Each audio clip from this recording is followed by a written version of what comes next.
Baik, bismillahirrahmanirrahim. Assalamualaikum warahmatullahi wabarakatuh. Pada kesempatan kali ini kita akan membahas tentang teori penerjemahan. Baik, kita mulai dari pelajaran pertama. Kemarin sudah kita pelajari tentang apa itu teori. Sekarang mari kita lihat untuk slide selanjutnya, yaitu tentang apa itu teori. Teman-teman mungkin sudah pernah belajar sebelumnya tentang apa itu teori. Teori itu adalah sekumpulan proposisi yang saling berkaitan secara logis untuk memberikan penjelasan mengenai sejumlah fenomena.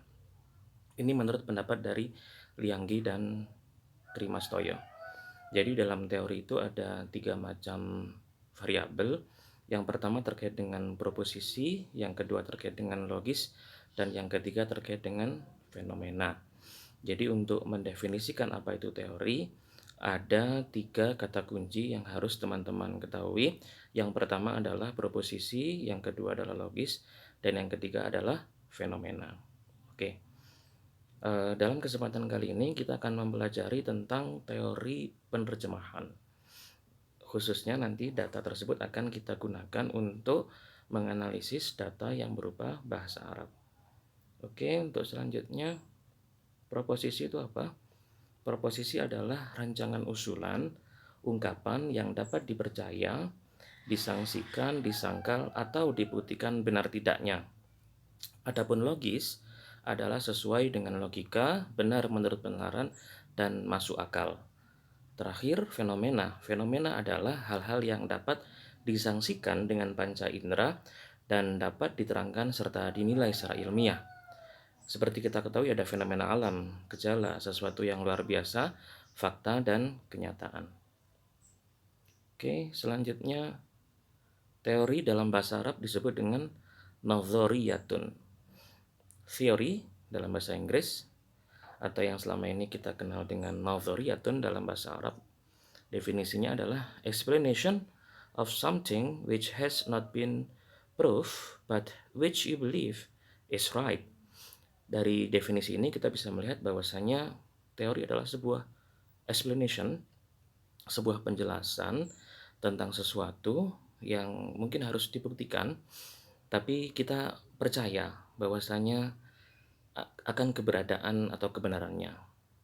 Seperti yang kita pahami ada the theory of evolution, yaitu teori tentang evolusi, atau mungkin the police have a theory that the murderer was Italian. Seperti contohnya bahwasanya polisi meyakini bahwasanya pembunuh itu adalah orang Itali. Nah, seperti itu bisa kita jadikan sebagai alasan atau sebagai penjelasan dari sesuatu, explanation of something. Jadi teori itu pada dasarnya adalah explanation of something yang harus dibuktikan kebenarannya. Baik, teori sendiri bisa kita definisikan dengan mabadi nadhariyah. Mabadi nadhariyah. Teori, statement of general principle, atau bisa kita sebut dengan prinsip-prinsip dasar which may not apply in practice. Adapun orangnya bisa kita sebut dengan al-munadhir. Al-munadhir itu adalah person who forms theories, atau orang yang membuat teori, itu namanya al-munadhir. Baik. Dalam bidang kebahasaan, teori itu apa? Teori adalah seperangkat hipotesis yang digunakan untuk menjelaskan data bahasa, baik bersifat lahiriah seperti bunyi bahasa maupun yang bersifat batiniah seperti makna. Dalam hal ini kita bisa melihat bahwasannya setiap bidang ilmu memiliki teorinya masing-masing. Nah, yang kita pelajari dalam kesempatan kali ini adalah teori dalam bidang kebahasaan, khususnya penerjemahan. Adapun teori sendiri bisa kita definisikan sebagai seperangkat hipotesis yang digunakan untuk menjelaskan data bahasa. Dalam hal ini khususnya data penerjemahan dari bahasa Arab maupun dari bahasa Indonesia. Baik yang bersifat lahiriah seperti bunyi bahasa itu pun juga bisa kita teliti, atau maupun yang bersifat batiniah seperti makna. Makna itu juga bisa teliti, nanti bisa kita rumuskan dalam mata kuliah semantik. Adapun dalam kaitannya teori penerjemahan, kita akan melihat bagaimana kita menjelaskan data bahasa berupa penerjemahan Arab. Oke, selanjutnya teori itu penting atau tidak? Semuanya pasti sepakat bahwasanya teori memegang peran yang terpenting dalam ilmu pengetahuan, karena ilmu pengetahuan itu juga lahir dari adanya teori. Tanpa teori hanya ada pengetahuan. Nah, ini yang perlu digarisbawahi oleh teman-teman, bahwasanya tolong dibedakan antara pengetahuan dan ilmu pengetahuan. Pengetahuan itu kita hanya tahu tapi tanpa teori. Itu dinamakan dengan pengetahuan. Hanya serangkaian fakta saja. Tetapi kalau ada teori maka akan menjadi ilmu pengetahuan. Ilmu pengetahuan itu lahir dari teori. Dari sini kita bisa melihat urgensi dari teori, karena sesuatu yang dilakukan tanpa teori hanya akan menjadi pengetahuan. Kalau sudah kita lakukan dengan teori, maka akan menjadi ilmu pengetahuan. Jadi mohon teman-teman untuk membedakan antara pengetahuan dan ilmu pengetahuan. Baik. Di sisi lain kita juga bisa melihat teori itu adalah prinsip-prinsip umum. Jadi nanti dalam teori penerjemahan kita akan melihat prinsip-prinsip umum apa yang ada dalam teori penerjemahan yang ditarik dari fakta-fakta. Fakta atau data mungkin juga berupa dugaan yang menerangkan sesuatu, seperti ada teori atom, teori gravitasi, teori evolusi, dan sebagainya. Nah, penerjemahan pun juga punya teori, khususnya penerjemahan Arab. Ini bisa kita lihat bagaimana teori yang digunakan atau prinsip-prinsip umum apa yang digunakan. Teori juga merupakan sebuah sudut pandangan. Apakah teori itu spekulasi? Nah, ini juga perlu dibuktikan. Makanya untuk membuktikan sebuah teori, kita perlu melakukan sebuah penelitian. Sebelum dibuktikan kebenarannya, teori memang dianggap sebagai spekulasi, tetapi ia akan menjadi fakta setelah pembuktian dilakukan.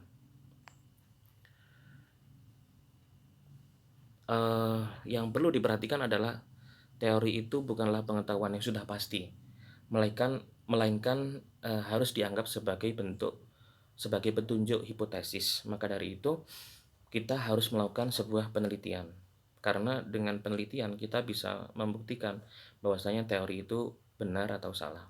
Jadi teori itu memang harus dibuktikan, karena kalau tidak nanti hanya akan menjadi sebuah hipotesis. Setelah kita mempelajari tentang definisi teori, kita akan melihat apa itu terjemahan. Nah, penerjemahan sudah sering kita sampaikan, namun dalam kesempatan kali ini ada beberapa hal yang harus teman-teman pahami, bahwasanya dalam penerjemahan itu ada dua tingkat. Sebelum mendefinisikan penerjemahan, kita harus tahu level yang ada dalam penerjemahan.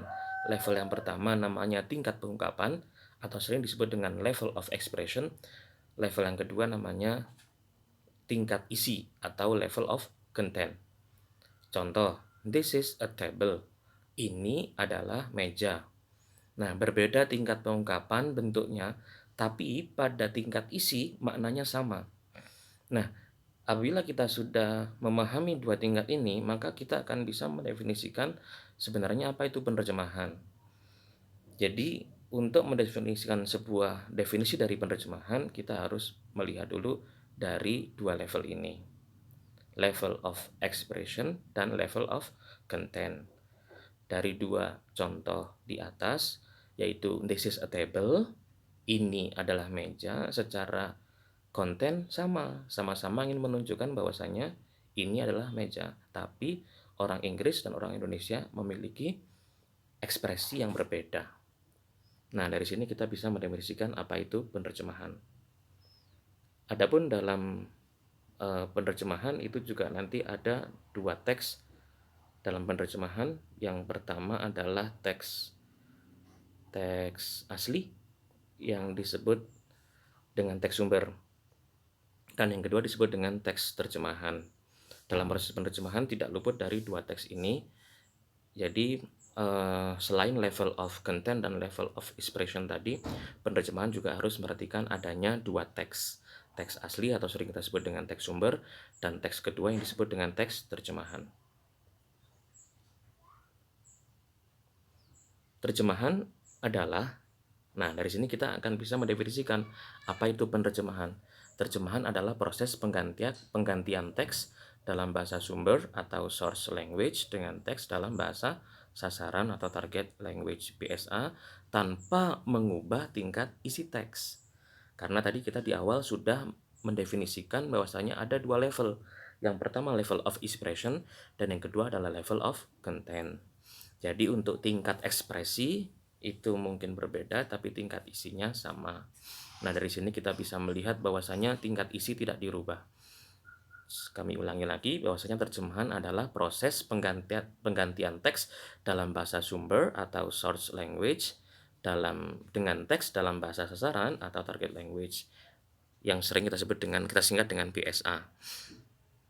Ada 4 aspek penting dalam terjemahan. Yang pertama adalah bahasa sumber, bahasa teks yang diterjemahkan, misalkan bahasa Arab, kita terjemahkan dalam bahasa Indonesia. Nah, bahasa Indonesianya kita sebut dengan bahasa sasaran, bahasa teks terjemahan. Nah, pesannya sepadan, tidak boleh ditambah dan tidak boleh dikurangi. Bentuknya pun juga harus sepadan. Kalau misalkan terjemahan dari puisi, juga harus diterjemahkan dengan puisi. Surat diterjemahkan menjadi surat. Nah, ini maksudnya bahwasanya bentuk harus sepadan. Jadi kalau misalkan teman-teman ditanya, sebutkan 4 aspek penting dalam terjemahan. Ada 4, yang pertama bahasa sumber, yang kedua bahasa sasaran, yang ketiga pesannya sepadan, yang keempat bentuknya sepadan. Adapun level untuk mendefinisikan penerjemahan, kami ulangi lagi ada 2, yaitu level of expression dan level of content. Level ekspresi dan level isi. Baik, bahasa sumber dan bahasa sasaran itu ada beberapa masalah pastinya terkait dengan perbedaan sistem, perbedaan kompleksitas makna, dan juga perbedaan gaya bahasa. Perbedaan konteks budaya, bahasa terikat oleh konteks budaya, kata yang sama dipahami secara berbeda. Yang pertama terkait dengan sistem bahasa Arab dan bahasa Indonesia itu pasti berbeda. Sistemnya, kita bisa melihat nahwu sorof itu berbeda dengan tata bahasa yang ada dalam bahasa Indonesia. Kompleksitas makna, penerjemahan itu juga dalam bahasa sumber dan bahasa sasaran itu juga mengalami perbedaan sistem dan juga kompleksitas makna. Jadi maknanya itu memiliki problem sendiri dalam mendefinisikan makna. Terus yang ketiga itu juga gaya bahasa. Gaya bahasa itu juga mengalami masalah pastinya, maka dari itu harus dijelaskan. Dan yang ketiga nanti juga ada gaya bahasa antara orang Arab dan orang Indonesia pasti berbeda. Yang keempat terkait dengan konteks budaya, lagi-lagi tidak bisa dipisahkan bahwasanya konteks budaya itu juga penting. Beberapa hal yang akan dibahas dalam teori penerjemahan secara umum kemarin sudah kami jelaskan bahwasanya di kelas penerjemahan itu terkait dengan kesepadanan makna, terus satuan bahasa yang akan diterjemahkan, juga ada proses penerjemahan, terus nanti juga belajar tentang jenis-jenis penerjemahan, metode penerjemahan, menggunakan diagram V punya Newmark, ideologi penerjemahan. Nanti kawan-kawan bisa membaca teori dari Venuti terkait dengan domestikasi dan forenisasi, strategi dan teknik penerjemahan, dan juga penilaian penerjemahan terkait dengan akurasi penerjemahan. Secara umum, teori terjemahan itu ada 2, ada pure dan ada applied. Ya, jadi pure itu adalah penerjemahan murni, applied adalah penerjemahan terapan. Adapun yang murni itu nanti ada penerjemahan yang sifatnya theoretical, ada yang sifatnya deskriptif. Adapun yang applied itu yang terapan, itu nanti seperti kritik penerjemahan atau pelatihan penerjemahan, itu kita sebut dengan penerjemahan yang sifatnya terapan. Oke, ini definisi dari penerjemahan murni dan terapan tadi itu menurut Holmes. Terus juga yang paling penting buku referensinya, nanti kawan-kawan bisa membaca dari buku In All the Words punya Mona Baker, atau yang terbaru kawan-kawan bisa membaca dari buku Exploring Translation Theories second edition punya Anthony Pym. Ini nanti bisa dibaca terkait dengan sumber referensi dari teori penerjemahan.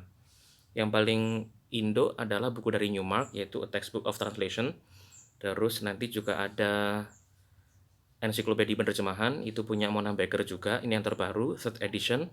Terus kemudian kawan-kawan juga bisa membaca dari bukunya Chesterman, nanti terkait dengan pemetaan dari penelitian penerjemahan. Judul bukunya The Map. The Map itu adalah peta, bagaimana peta itu mendefinisikan tentang research in translation studies dalam penelitian penerjemahan. Kalau mau membaca buku yang bahasa Arab, teman-teman bisa membaca dari Mustafa Mughozi. Itu buku yang mengkaji tentang penerjemahan Arab Inggris. Itu dalam buku tersebut dijelaskan cukup lengkap sekali contoh-contoh latihannya. Kalau mau membaca buku tentang metode penerjemahan bahasa Arab, kan bisa baca punya Mustafa Lahlali dan Wafa Abu Hattab. Di sana juga ada latihan-latihan tentang metode penerjemahan Arab. Baik kawan-kawan, itu yang dapat kami sampaikan untuk mata kuliah teori penerjemahan kali ini. Tetap jaga kesehatan, kurang lebihnya kami mohon maaf. Assalamualaikum warahmatullahi wabarakatuh.